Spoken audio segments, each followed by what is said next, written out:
Exercise 8.4 के बच्चे वाले क्वेश्चन आप लोगों के लिए होमवर्क होंगे, आप प्रैक्टिस करें। बहुत सारे क्वेश्चन आप कर चुके हैं तो अब ये आपके लिए आसान होंगे, आप इसे खुद करें। अब अपन देखते हैं, डायरेक्टली आते हैं application of trigonometry. Application of trigonometry बड़ा इंटरेस्टिंग है, बट इसमें एक चीज़ आपको याद होनी चाहिए, trigonometric ratio and trigonometric table. ये चीज़ें यहाँ पे आपको याद होंगी, तभी आपको पूरी ट्रिग्नोमेट्री ये चैप्टर नंबर 9.1 आपके लिए बहुत इजी होगा। आइए देखते हैं इजी कैसे होगा। First question is a circus artist is climbing a 20 metre long rope, ठीक है, which is tightly stretched and tied from the top of a vertical pole to the ground। एक सर्कस का आर्टिस्ट है, वो एक रोप पर क्लाइंब कर रहा है। ये रोप एक वर्टिकली पोल पर टाइड है एंड ग्राउंड पर भी टाइड है। ये परफेक्टली स्ट्रेच्ड है, मतलब ये बेंड बिल्कुल नहीं हुई है। इस क्वेश्चन में ऐसा लिखा हुआ है, which is tightly stretched and tied from the top of the vertical pole to the ground, find the height of the pole if the angle made। पूछ रहा है हाइट ऑफ द पोल हमें फाइंड आउट करना है if the angle made by rope with the ground is 30 degree. ठीक है, हमने यहाँ पे शुरू कर दिया क्वेश्चन। गिवन है क्या, length of rope is 20 metre, angle of rope with ground is 30 degree. ये हम गिवन क्वेश्चन के लैंग्वेज में लिखते हैं। अपने लैंग्वेज में लिखना ज़्यादा बढ़िया नहीं होता है, क्वेश्चन के लैंग्वेज में लिखेंगे। ठीक है, हाइट ऑफ द पोल पूछा है। ठीक है, हम अब कैलकुलेशन शुरू करते हैं। देखो, थीटा दिया है, हाइपोटेनियस है, परपेंडिकुलर निकालना है। ठीक है, हम यहाँ पे चेक करते हैं, let the height of pole be P metre. आप पी मीटर ले सकते हैं, एक्स मीटर ले सकते हैं, कुछ भी। मैंने पी इसलिए क्या लिया है क्योंकि इसका नाम परपेंडिकुलर है, इसलिए मैंने पी नाम दे दिया है। ओके, तो according to question sine theta, अच्छा हमने साइन थीटा ही क्यों लिया, कॉस थीटा, टेन थीटा या और कुछ क्यों नहीं लिया? देखो, हमारे पास हाइपोटेनियस है, परपेंडिकुलर चाहिए और थीटा दिया हुआ है। ठीक है, थीटा छोड़ो, हाइपोटेनियस और परपेंडिकुलर का रेशियो कौन सा होता है? P/H। साइन थीटा में आता है P और H। मान लो हम cos थीटा लेते हैं तो cos थीटा में आता है B और H।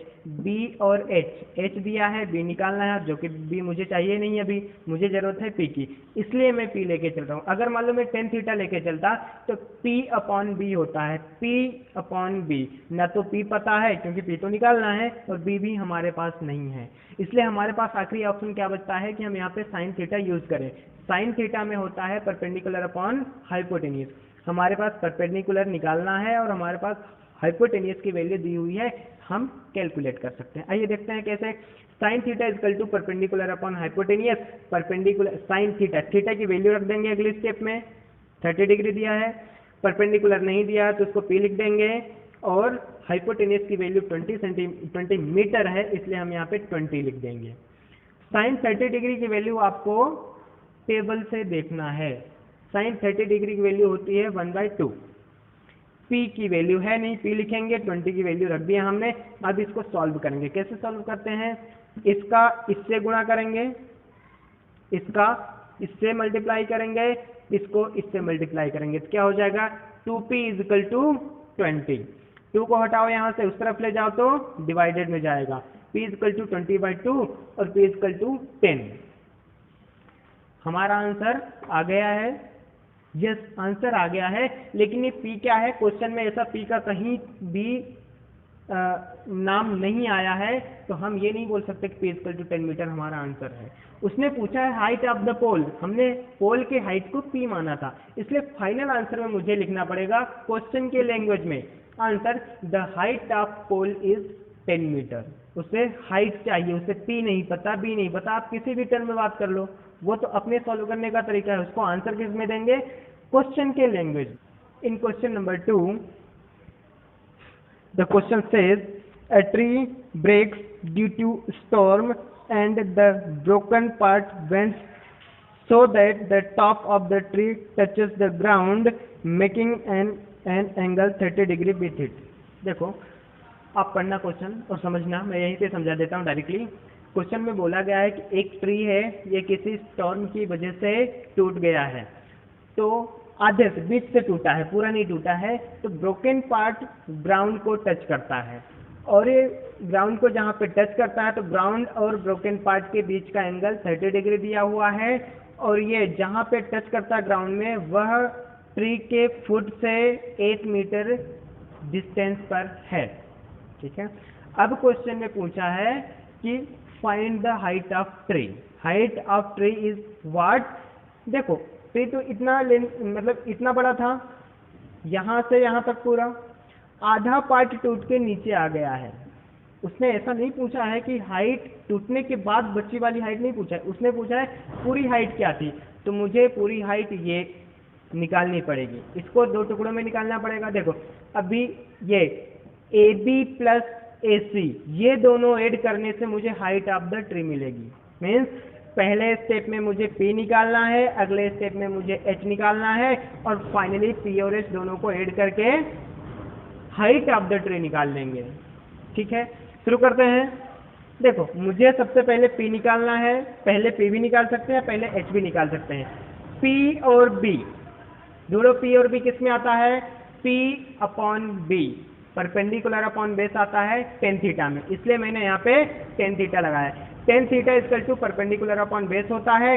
परपेंडिकुलर अपने पास P है, P की तो वैल्यू नहीं है इसलिए P ही रख दो। ठीक है, यहाँ पे हाँ P की वैल्यू रख दो, और बेस की वैल्यू है, बेस की वैल्यू रख दो टेन थीटा। थीटा भी है, थीटा भी रख दो, थीटा की वैल्यू रख दो 30 डिग्री।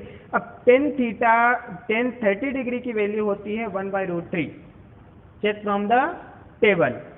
आपको रट जानी चाहिए, बिना रटे 9.1 सॉल्व नहीं कर पाओगे। तो 1/√3 इजकल टू P/8। अब इसको ट्रांसफर कर दो उधर, तो P इजिकल टू 8/√3। ये देखो P इजिकल टू 8/√3। अब इसको हम यहीं पे ऐसा ब्रैकेट लगा के छोड़ देंगे, ये इतना मीटर है क्योंकि यहाँ पे मीटर चल रहा है सब कुछ। नेक्स्ट, अब हमें पता करना है हाइपोटेनियस। पता करो हाइपोटेनियस और बेस किस में आता है, H और B किस में आता है? B upon H। Base upon hypotenuse आता है कॉस थीटा में, इसलिए हमने ले लिया cos theta base upon hypotenuse. तो बेस की वैल्यू है हमारे पास 8, हाइपोटेनियस की वैल्यू नहीं है। थीटा की जगह पे 30 डिग्री रख देंगे।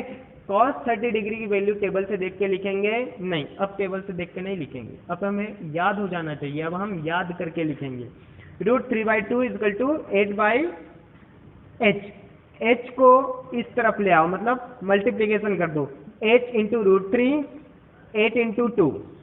अब √3 को भी इधर से हटाना है क्योंकि मुझे H अकेला चाहिए, H की वैल्यू निकालना है। √3 हमने उधर ट्रांसफर कर दिया, 16 डिवाइडेड बाय √3 हो गया। अब देखो हमें P की वैल्यू मिल गई, H की वैल्यू मिल गई। देखो P की वैल्यू मिल गई, H की वैल्यू मिल गई। अब मुझे हाइट ऑफ ट्री निकालना है, तो हाइट ऑफ ट्री क्या हो जाएगी? P plus H। यहाँ पे मैंने लिख के भी रखा, height of the tree is P plus H। यहाँ पे लिखेंगे hence height of tree is equal to P plus H। P की वैल्यू इतनी है, H की वैल्यू इतनी है। ये अगर बेस दोनों ये दोनों सेम है, अगर तो डिनोमिनेटर अगर दोनों के सेम है तो एक बार लिखो, इसको डायरेक्टली ऐड कर देते हैं। 8 प्लस 16 इजकल टू 24। 20 अब इसको हम रेशनलाइज करेंगे तो इंटू में ये जो नीचे है इसका ऊपर और नीचे इंटू कर देते हैं। देखो 24 इंटू √3, √3 इंटू √3, तो आगे चल के 24 √3 तो हो जाएगा, ये साथ में लिख लेंगे। √3 इंटू √3 क्या हो जाएगा? 3। रूट से स्क्वायर कट जाएगा, 3 से 24 भी कट जाएगा, 8 आएगा, 3 8 जा 24। Finally height of tree equal to 8√3 metre. ये देखो हाइट ऑफ द ट्री इधर चला आ रहा था इस तरफ, और फाइनली लिख लेंगे। फाइनल आंसर उसने क्या पूछा है? Height of the tree. हम इस तरीके से आंसर फाइनल लिखेंगे। Answer height of tree is 8√3 metre. Unit जरूर लिखें, यूनिट अगर आप भूल गए तो आधा या 1 नंबर कटने के चांसेस हैं। अब देखेंगे हम question number next. Question number 3 में दिया हुआ है, क्वेश्चन आप पढ़ लेना और समझने की कोशिश करना, मैं इस डायरेक्ट समझाता हूँ। उसने बोला है कि एक कॉन्ट्रैक्टर है, वह 2 स्लाइड्स लगाना चाहते हैं। स्लाइड जानते हो ना, फिसल पट्टी बोलते हैं अपन हिंदी में उसको। ओके। फॉर द चिल्ड्रन वो दो अलग अलग स्लाइड्स बनाना चाहती है, जिसमें एक 5 साल से 5 ईयर्स से छोटे बच्चों के लिए बनाना चाहती है, जिसकी हाइट 1.5 मीटर रहेगी and inclination of slip will be 30 degree, ठीक है। और दूसरी भी स्लिप बनाना चाहती क्या है,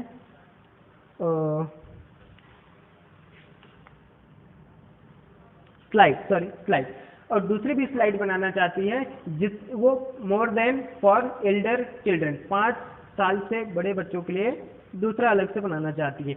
उसकी हाइट 3 मीटर होगी, इससे डबल, और वो एकदम ये 30 डिग्री पर बन रहा था, ये यहाँ पे 30 डिग्री, मतलब इसकी हाइट स्लोप कम था, इसका स्लोप ज़्यादा होगा। इन एज केस दोनों ही कंडीशन में लेंथ ऑफ स्लाइड बताना है। तो हम इस क्वेश्चन को दो अलग अलग पार्ट में सॉल्व करेंगे। For the children less than 5 years height is 1.5 metre, theta is 30 degree, length of slide निकालना है, ठीक है। देखो हाइट है, देखो इसको हम बोल देते हैं थीटा, यहाँ पे है तो ये परपेंडिकुलर हो रही है हाइपोटेनियस, मेरे पास परपेंडिकुलर है और हाइपोटेनियस निकालना है, तो P/H साइन थीटा होता है, sine theta equal to perpendicular upon hypotenuse. तो परपेंडिकुलर हमारे पास दिया हुआ है, हाइपोटेनियस नहीं दिया है, निकालना है, थीटा की वैल्यू हमने पुटअप कर दिया। साइन 30 डिग्री की वैल्यू होती है 1/2 इज इक्वल टू 1/2 लिख दिया हमने। साइन 30 डिग्री की वैल्यू कहाँ से है, देख के ना, याद करके। अब देखते हैं हम आगे, साइन 30 डिग्री की वैल्यू लिख लिया है, ये सेम लिख लिया। अगले स्टेप में हम इसको इससे मल्टीप्लाई करेंगे, 2 को 1.5 से मल्टीप्लाई करेंगे। h multiplied by 1 is equal to h, 1.5 multiplied by 2 is equal to 3, h is equal to 3 metre. Metre में बात चल रही थी यहाँ पे, इसलिए height of slide is 3 metre in case of less than 5 years student. निकाल दिया हमने। तो यहाँ पे आंसर भी लिखना है, मैं यहाँ पे आंसर नहीं लिख पाया हूँ, आपको लिखना है answer. The height of slide for less than 5 year student will be 3 metre, okay. अब हम दूसरा केस लेंगे, for elder children height is 3 metre, theta is 60 degree. Same process है, आप लोग खुद कर लेंगे, आंसर आएगा 2√3 मीटर। उसमें भी अलग से आपको आंसर यहाँ पे स्टेटमेंट बना के लिखना है।